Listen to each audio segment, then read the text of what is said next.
Hey budget gardeners, Vita Loca here. Join me today as I show you how to divide allium. So let's go.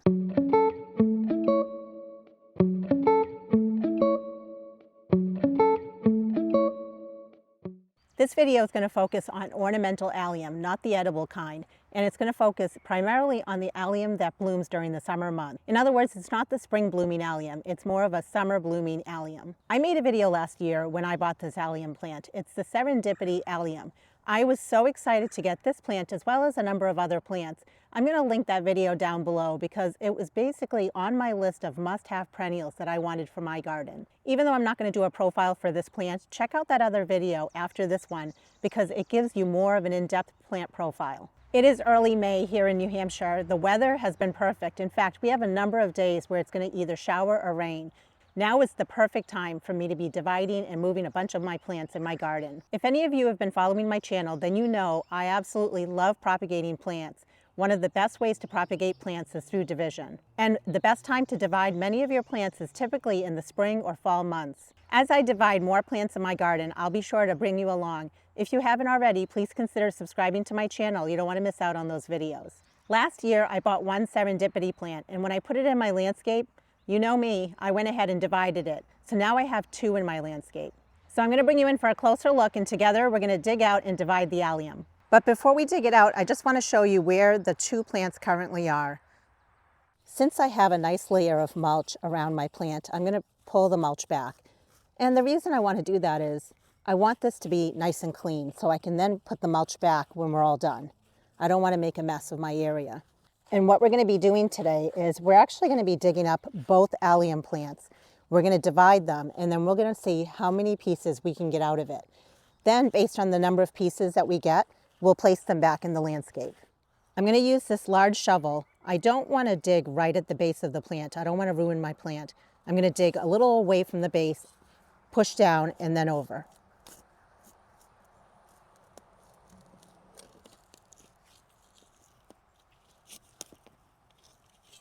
This was a fairly small clump, so I was able to dig it out easily. If it was a much larger clump, I might have to dig it from all different sides of the plant. Today is a great day to be doing this because it's not supposed to be very hot, and like I mentioned, we have rain coming for the next many days.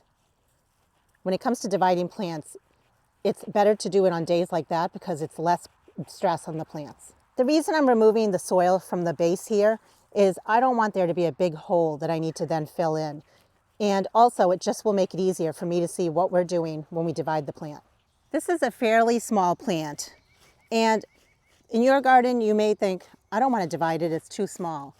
But in my garden, I like to divide plants almost every single year, if I can. Not every single plant, but plants that I want more of. So I try to get right after it in the spring. And if I don't get to it in the spring, then I do it in the fall. I was thinking about it this morning. When it comes to seed starting, I often will say it's go time, or when it's time to plant your annuals out in the landscape, it's go time. It is go time for dividing perennials right now for me. I started with one plant and turned it into two, and now I want to turn two plants into at least four this year. It's actually good to divide your plants at least every 3 to 5 years because when it comes to perennials, they will start to be less vigorous. They might bloom for you less. So you want to make sure you're doing a good job with dividing your perennials every 3 to 5 years. And if you do it more frequently than that, that's fine too. I love to use this tool. It's called a hand pruning saw. The brand name is Corona, but there are a lot of people that make hand pruning saws.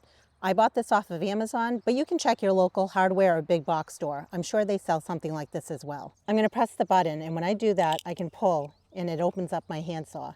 Let's start with one piece. What we're going to do is we're going to look at it. And I always like to do this with my perennials. I like to see if I can pull them apart. Some perennials can easily pull apart. This one I'm noticing will not pull apart. The next thing I do is I just turn it around and I think, how many divisions do I want to make out of this?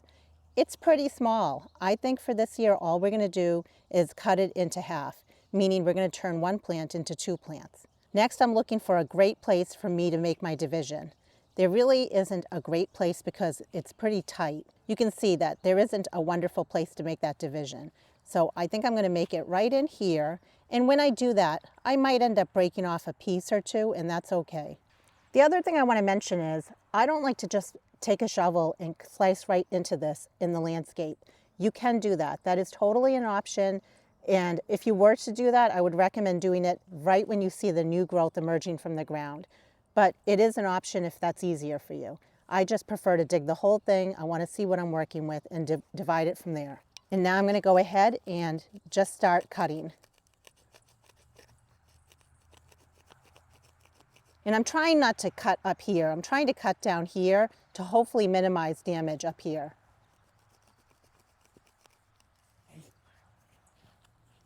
And I'm going to gently try to tug it apart.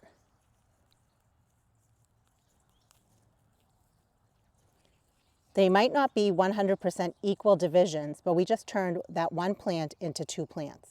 We're going to do the same thing with this piece here. I'm just turning it around. I'm looking to see if there's a nice way that I can make a division here. It looks like right in here I could try to cut. Again, I would prefer to cut down in the root level rather than directly up here, just to hopefully minimize damage to my plant.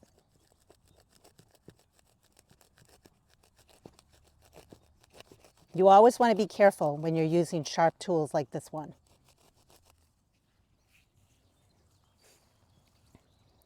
There we go. We just turned this plant into two plants as well. We now have 4 serendipity allium plants we can put back in the landscape. Now I'm just placing them. I think I'm going to put one where I originally had it, and I'm going to put another one where I originally had it. I'll put one over here. And then I'm going to step back. I'm going to see where I want to place the other two, but they're going to be in the same area. The question is, do I want to put them towards the center or on the sides? I'm thinking I want them on the sides. So I'm just standing back here with you. I'm surveying it, and I'm trying to see where I would place them. Now remember, you know I love dividing plants. Next year I want to turn these 4 plants into 8 plants. But let's start with 4. I always use my feet when I'm measuring things. So I measured from there to here was 1, 2, 3, 4, about 5 of my feet. I'm going to do the same thing on that side. We have it over here. So 1, 2, 3, 4, 5. Now let's go ahead and get these planted. Since these are pretty small pieces, I'm just going to use my small hand shovel or small hand trowel.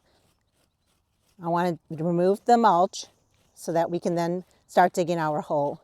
I want to make sure that all the roots as well as some of this white part is under soil level. You basically want to plant it the same depth it was before, which is actually not very deep. You might notice in a lot of my videos, I don't use an auger. Where I live, we have a lot of trees, which means a lot of roots. You might not be noticing it here, but in quite a few of my flower beds, there are a ton of roots. So I really don't usually bother with an auger. That is a good depth right there. So now we can go ahead and backfill.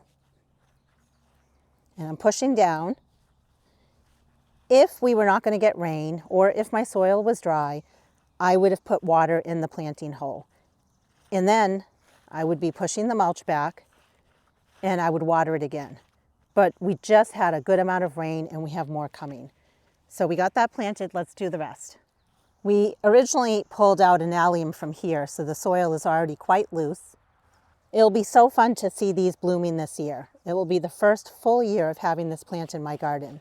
I'm very excited. I've been wanting this plant for a long time. I have a backyard plant nursery where I sell plants, and a common thing that I hear from a lot of people is they want their plants to get to be a nice big size. I do as well, but I also don't want to wait 3 years before I have to divide a nice big clump of this plant.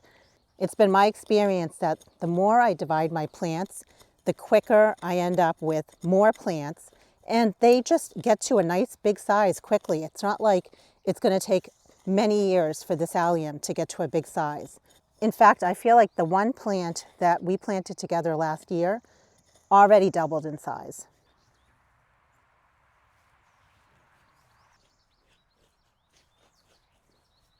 I originally wanted the Millennium allium and I couldn't find it. I could only find the Serendipity. Personally, I think they're very similar, so I was happy to find this one. But if you have Millennium allium, you can do the same thing that I'm doing. The final thing I'm going to do is just sprinkle a little bit of this 10-10-10, which is a slow release fertilizer, at the base of my allium plants. I always research my plants. Quite a few plants benefit from a slow-release fertilizer in the springtime. I've been using 10-10-10 for years and it's worked for me, but you can use whichever fertilizer you feel comfortable with. Always research your plant because some plants actually do not do well with fertilizer. You'll notice all I did was I took this rake and I just kind of raked it in a little bit. The rain is going to help wash this in, so if we weren't getting rain, I would go ahead and water this in. I really try hard to amend my flower beds with compost that I make, but I still am skeptical whether or not my soil is the best. And that's why I would prefer to just feed my plants a little bit. If you had very, very rich, very nutritious soil, then you may not need to do this step. You'll have to let me know in the comments if you have any allium in your yard. And if so, have you ever divided it? Some people have said that their allium seeds prolifically, almost invasively. Well, at least for so far this year, I haven't seen any little seedlings around my plants, so I can't say whether or not that's true. I would actually be thrilled if I ended up with a whole bunch of freebie plants. And I'll keep you posted if that ends up happening, but so far, I don't see anything happening when it comes to freebie allium plants. So those were the original 2 plants that were in this flower bed. We dug them up, we divided them, and we turned 2 plants into 4 plants, which I am very, very happy about. Many of you have been so kind and you've told me that I inspire you. I have to tell you, you inspire me. I make these videos and I want to share them with you, but maybe if I didn't make these videos, I wouldn't get after all these projects that I want to do in my yard. So I want to thank each and every one of you for commenting, for liking my videos, for just being there for me, and I hope that I've been there for you as well. If you have any questions or comments, as always, I love hearing from you. Please drop them down below. And until the next video, make it a great day with gardening.